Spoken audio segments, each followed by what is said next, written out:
Even though the ego is illusionary, why is it essential to the process of self-recognition?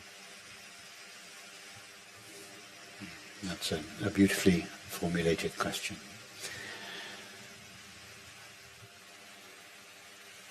So, I know you know this, but just by way of background, I want to describe the difference between something that is an illusion and something that is not real. So something that is an illusion is real, but it is not what it appears to be. The mirage in the desert is an illusion as water, but it is real as a play of light, relatively speaking. The landscape in a movie is an illusion as a landscape. There's no real landscape there, but it's real as the screen. So all illusions have a reality to them. Something that is not real is something that has no existence even as an illusion. For instance, a square circle. Can any of you imagine even the illusion of a square circle? No. So a square circle is not an illusion. It is simply non-existent, unreal.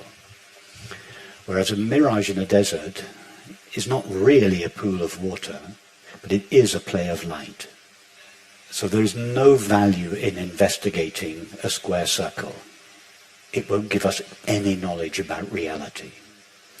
However, there is a value to investigating the pool of water in the desert, because if you deeply investigate the pool of water, you'll come to the play of light. If you investigate the illusion, you find its reality. If you investigate what the landscape in a movie really is, that investigation won't lead you to a landscape, but it will lead you to the screen. So if one makes a deep investigation of an illusion, it leads to its reality. One more analogy. The rope that seems to be a snake, the traditional metaphor, the snake is not unreal. Something is there. It's not non-existent, but it is an illusion. The reality of the snake is the rope. But if all you know is the snake, then you have to investigate what you consider to be a snake. You can't investigate the rope because you don't know it's a rope. You think it's a snake.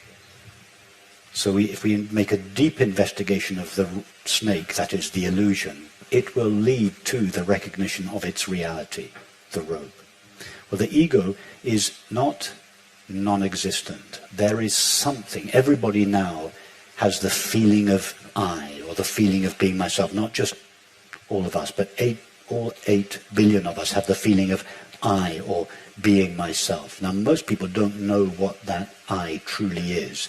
They think that I is a temporary finite self. That temporary finite self is an illusion, but it's not unreal. There is something there. There is something to the separate self.